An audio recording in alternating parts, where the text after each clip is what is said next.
Yes. No one could go at me. I want to make two observations at the beginning of this speech. Firstly, South Africa is not a significantly wealthy and high fiat state in comparison to other nations that are developed and westernized, which means that the core mafias, which notably if you read the info site, are companies, for-profit businesses, at the point at which this exists in the status quo, it is never clear or substantiated by this side why they have the new impetus and the new fiat, the new mechanism to actually regain all of that control, in which they're probably unable to negotiate and things like that. Second observation is that this is not like us saying that 60% of the energy grid is now on wind farms and stuff like that. This is obviously a debate about energy, so it operates on the margins. We would do this where it is profitable, where it will be successful. It's not like 80% of the grid is suddenly solar panels or whatever. Hopefully that is relatively clear. Firstly, some responses, then a second piece of substantive, for essentially just more engaging on the responsive side and stuff like that. Two things I want to respond to. Firstly, about how this distribution in the status quo of this energy is cyclical and is insufficient and stuff like that. The point is, while it is true that they point this out as the, impetus and problem, this is reliant on your capacity to actually change the net total energy that exists within the grid. So this is probably a single impact issue or single impact debate. Any team that gives you more energy probably just gives you more stability and more hospitals that can access this energy, because now you have more watts to access. Do you want that clarification now or later? It's an information, not clarification. Oh, okay, then later then. Secondly, this is obviously contingent. Sure, yeah. What are you spending your payout on? Buying solar panels, as we explained in the setup. Cool.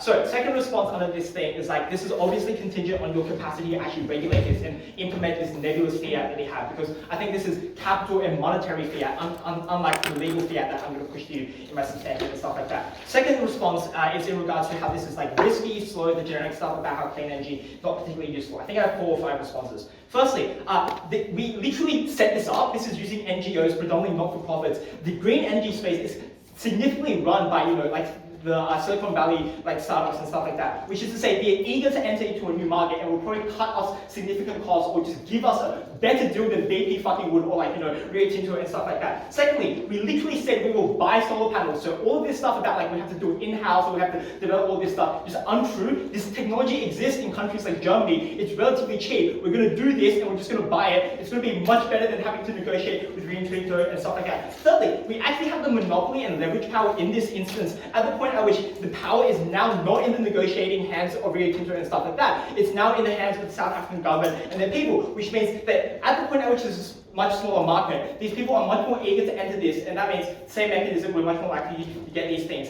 Notably, South Africa has unique access to geographical locations and infrastructure that these NGOs and not-for-profits and silicon startups don't have access to, in the comparative that they have to defend. Fourthly, we say that green development is happens anyways, so might as well just wait until it becomes profitable or whatever. First thing, the problem with green energy in the status quo isn't that it's not profitable or it's not cheap. It's unsustainable, but there is no delta of change at the point at which you have the blackouts on both sides of the house. So we literally cut out the only harm of green development and green energy in the status quo. On top of this, we get a first mover advantage. Understand that infrastructure is enormously complex, takes a very long time to develop, and requires a development of electric grid and stuff like that. If we wait until Britain, England, the British, America, Australia, stuff like that, start using this and start heavily incorporating it, it's literally the same thing. The British first used and developed coal and steam power, and then they fucked over this sub-Saharan continents and Africa. This is probably just gonna, if we wait until it becomes profitable and used in the majority of Western nations, that thing is probably gonna become a worse deal for us, because now those capitals have leverage power, have the monopoly over the market, over something that is something that is now much more profitable and much more efficient and stuff like that. Cool. Now I'm just going to explain why the opposition counterfactual, leveraging or trying to get better regulation or just building more mines and stuff like that is fundamentally going to be ineffective. The first thing to note out here is just these companies have vastly atypical asymmetry in terms of leverage power, in terms of capital, in terms of negotiation, in terms of their ability to actually, at the point at which you're going to, even Australia, are going no, we're not going to pay royalties, we're just going to fucking mine in your place, we're going to dump dump it in the Queensland River, or we're just going to export it and not give you this energy. It is unclear to me why you actually get any degree of change. Like America and the Europeans and Australia can't do this. It's unclear that South Africa has more capital and more ability to regulate these coal mafias, which are actually companies, not militias and stuff like that. Secondly, I will just explain to you that this is probably a principal benefit at the point at which you're able to give South Africa and that state like autonomy over the energy structure and autonomy over the decades, if not centuries of plunder that Western liberal capitalistic nations and institutions have imposed upon them. A couple mechanisms for why this is likely to be ineffective under their side of the house. The only recourse which exists in the status quo and for the foreseeable future is legal recourse. You have to go to an international court or something to actually say these companies are fucking us over and stuff like that. This company is doing things that are illegitimate. You're cutting us out. You're not giving us this coal. We want this coal. You would actually have to go into a legal battle with it. I think it's pretty obviously why structurally this is just fundamentally impossible. You just don't have enough lawyers. You don't have enough money to go against Rio Tinto or BP and the ability to fight them in a legal battle. You will almost definitely lose. More powerful countries lose. Unclear why South Africa will win. Structurally, these institutions are just in bed and have a fundamental bias for companies that are for profit. Look at the majority of, the outcomes of these legal decisions. They often always skew towards the companies and stuff like that. Even when they are punished, they are never sufficiently liable. It's often a slap on the wrist. I think you'll cop a fine, or they might do this for a few years, and then the thing will just dissipate, and then they will just keep doing the coal mafia shit again. I'll take a point now.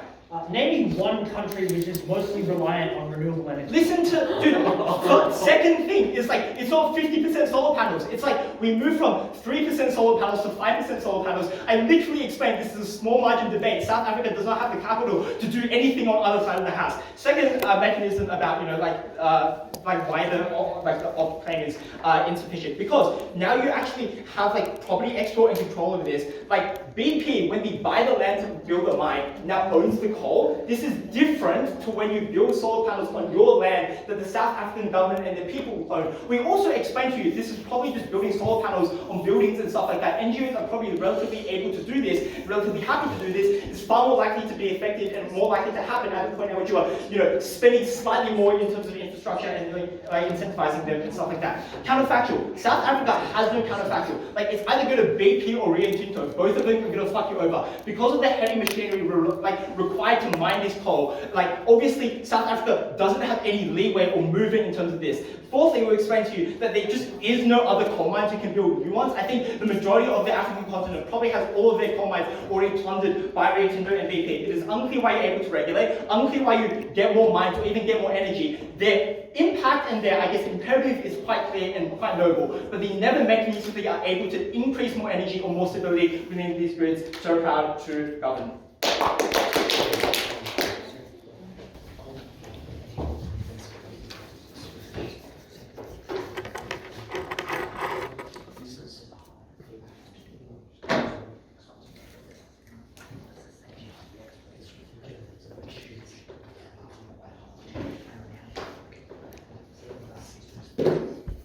Policy debates, the opening opposition team has symmetric fear to the team on opening government. Insofar as this opening government team, I'm going to stop now, wanted to set up entirely new industries, prop them up and set up regulatory frameworks to transition aggressively away from their current sole energy source, it was obvious that the opening opposition team both had financial, legal and political capital that suggested we could support reasonable alternatives to their policy. A failure to realise this and actually engage with it charitably was a death knell for the opening government and their chances of winning this debate. I hope closing government extend our argument a bit more charity. Let's start with the white whale of this debate, which is energy stability in the short to medium term. Why do we avoid the current problems that are endemic to South Africa? Two observations to make here. The first is we observe in a notice speech that the capacity problems of the South African grid are largely not inherent ones. There's enough coal in South Africa, there's enough gas in South Africa for people the energy grid to function, for hospitals to not have to have their energy and electricity periodically turned off. But it is essentially a policy decision to let that happen. That's a policy decision that we, using our counter fiat, would decide not to do anymore. We would say, if you are going to operate in our country, if you're going to mine our coal, which is our sovereign resource, we can let you in or we can kick you out. And if you want to sell high quality coal on the international market, you have to sell a certain amount of it to our domestic grid. And if we need something to sweeten the pot for those people, we'll say, hey, the government will intervene and will pay you market level prices for that so that you sell it to the domestic market. Which means that if your criticism of our case is like, oh, they've convinced me that Rio Tinto will always somehow win a legal battle with a sovereign nation, then, well, we'll just pay for the prices so that it stays domestically and keeps short-term stability. But I actually don't think that response of Rio Tinto will always win gets them that far. Like, they suggest, oh, well, they're big companies with lots of, lawyers, and they always win because they're the big guys.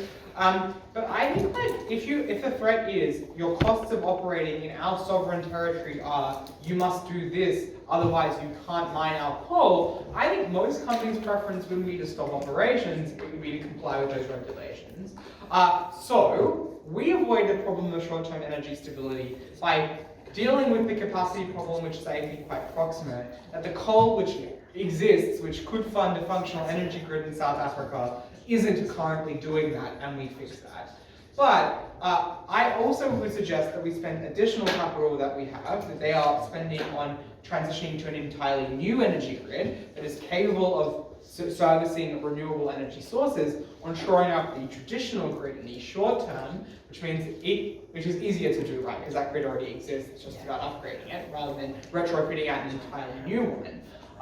Means that we are able to, in the short term, fix those problems rather approximately. Why is it the case? They don't fix that problem. And I think this is unfortunately where they are fairly unresponsive. So I'm just going to reiterate, the government needs to intervene in their world to make it more profitable to operate a renewable energy business than coal mine. Otherwise, the market, or intervene in the market somehow, because the market currently selects for the cheapest thing, which means that necessarily the price of energy increases for consumers, which necessarily means that it is more expensive. But that becomes worse when you consider the fact that there's an enormous timeline with what they have to do. They have to set up a hugely capital-intensive industry, which requires, I guess, a lot of government subsidy, which requires a lot of external investment, which requires you to overcome the capture of the cartels of oil and gas, it requires overcome the expense of that. And spend years setting up an energy grid and a reliable source where you are transitioning pretty aggressively away from coal, which suggests you have quite a lot of instability. That instability gets worse before it gets better because energy prices are more expensive, because there is this timeline. But secondly, obviously stability is the notable political and actual problem with renewable energy sources. Sorry to get right wing, which I'm not. The sun eventually sets. The clouds sometimes cover the sun. Dams often lower their water supply due to droughts.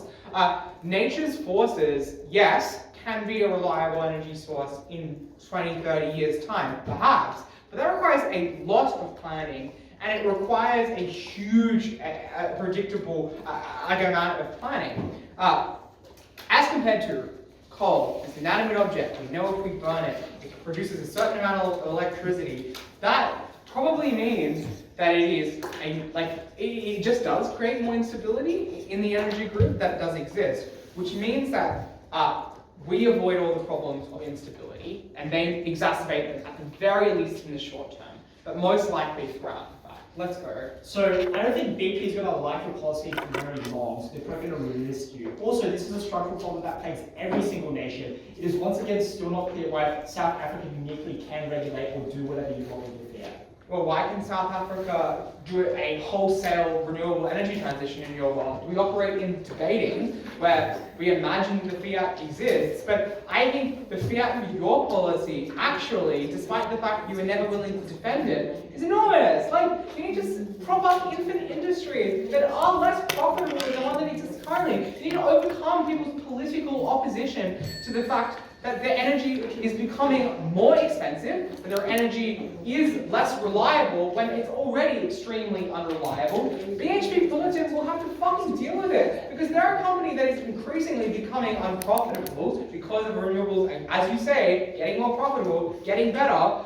They will have to cop it. If they want to mine coal in South Africa, cop the fact you have to sell it at the market price to South African consumers. Ridiculous equivocal. The consequences of this, I just want to make it clear when I say it. The exogenous arms of hospitals that continue to not have energy kills people every day in South Africa. Industries are dependent on reliable electricity sources to be productive. This affects almost every industry in the entire South African economy. Like, I can't really think of one that doesn't rely on electricity to some degree. Constant impacts on people's quality of life. This leads to domestic discontent. If you believe South Africa is the ruling government since like 1993, that's clearly a threat to their power. But also, like that doesn't legit lead to riots, it leads to violent protests, which is already acknowledged by opening government. But I would finally note, it poisons the well of political capital for that energy transition when it eventually needs to happen. Because people remember the renewable aggressive transition as one that was unstable, fraught, and made their energy far, far more expensive. For that reason, I'm proud to close.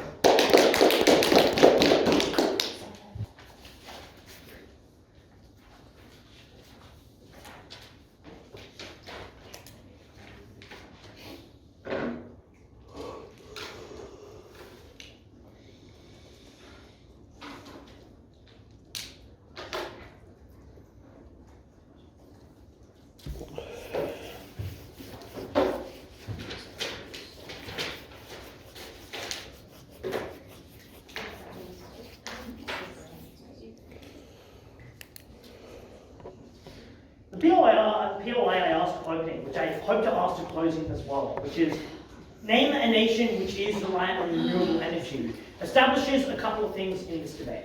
Firstly, it's very hard to establish renewable energy infrastructure. It is an incredibly high burden that this government team needs to defend.